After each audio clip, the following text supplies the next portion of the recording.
All right, let's talk Texas A&M Aggies here for a little bit. Look, Coach Elko has had a phenomenal run so far this offseason in terms of what he's done on the recruiting trail. It's kind of been of an under-the-radar offseason. A lot of other programs have gotten more attention, but Texas A&M has done just a really solid, steady, consistent job winning recruiting battle after recruiting battle, and this latest news is further evidence of just that. Let's pull up this report, then we can talk about it more on the other side. This is courtesy of 24/7 Sports.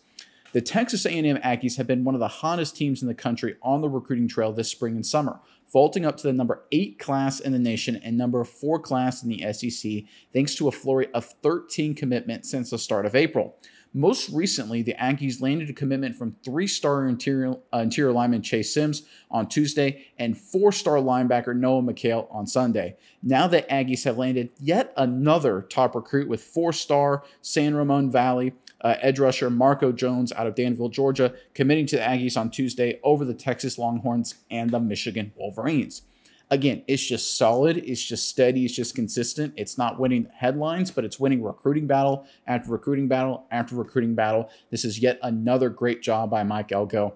Miles, I'm curious what your thoughts are on this, but first, Texas A&M fans, in the comment section below, as we're getting closer and closer to the 2024 season, we want to hear from you guys. Give us your breakout Aggies player, a guy that's kind of gone under the radar that no one's talking about, but that you think will have a massive year. Give us your breakout Texas A&M Aggies player and put them in the comment section below.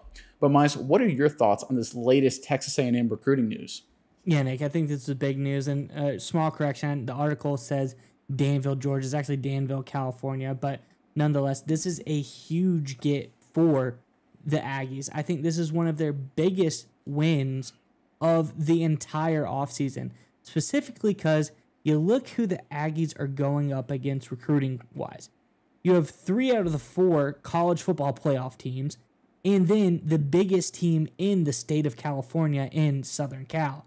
I mean, what tougher competition could you possibly be going up against? I mean, speaking of Georgia, Georgia could be in there, and that doesn't change things. These guys from California now, but Georgia would be the only other team in here that I think could make it even possibly tougher for Texas A&M.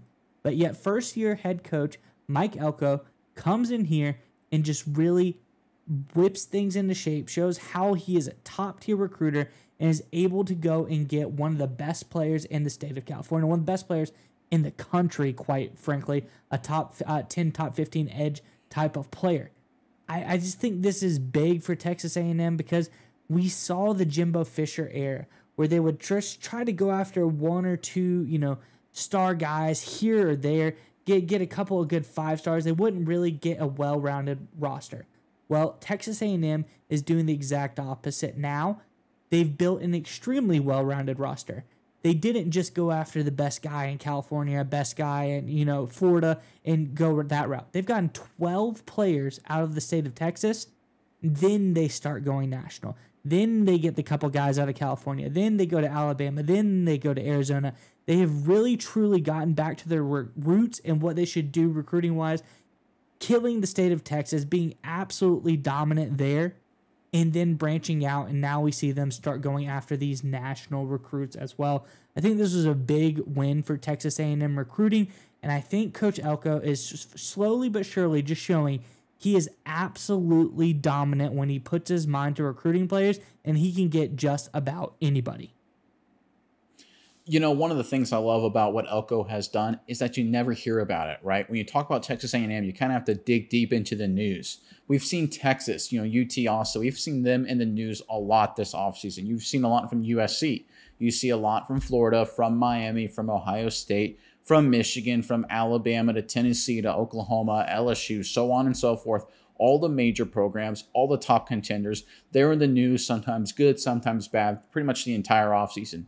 You hear almost nothing from Elko and Texas A&M, and that is a welcome opposite of the Jimbo Fisher era, where they always seemed to be in the news. Fisher was obviously very combative. He had that spat with Nick Saban in Alabama, of course, a little while ago. But the fact that Elko is just under the radar, just workman-like, almost blue-collar-esque mentality in terms of we're just going to go in there and we're just going to do the work. We're going to win the recruiting battles and we're going to build a quality football team that will result in wins on Saturdays. And to me, that's exactly the way you got to do it, right? When Nick Saban showed up at Alabama so many years ago, Obviously, he came with a lot of fanfare, but he came in with the mentality of, we've got to work to build an elite program. It's not going to happen overnight. It's not about being the loudest person in the room. You look at all of the great programs. That's how they had to do it, right? They couldn't just sit there and try and suck up all the energy and just try and get all the magnetism towards them. You may get one good recruiting class that way. Fisher is a great example of that. But long-term success at the collegiate level is predicated on a consistent and steady recruiting pipeline. I don't care about NIL. I don't care about transfer portal. That stuff's short-term, and it can get you some wins in the short term. But long-term sustained success, especially in the brutal schedule that the SEC delivers, is 100% predicated on a consistent recruiting pipeline.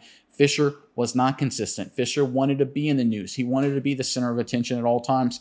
It worked 1 or 2 years in terms of having a great year. I believe 2020, Kellen Mond, one-loss team, one of the best teams in the country. They had a couple really great recruiting years as well, but the reality was they were inconsistent. They were volatile. They could never build that consistent program. Elko's taking the opposite approach, and I think it will work wonders for Texas A&M.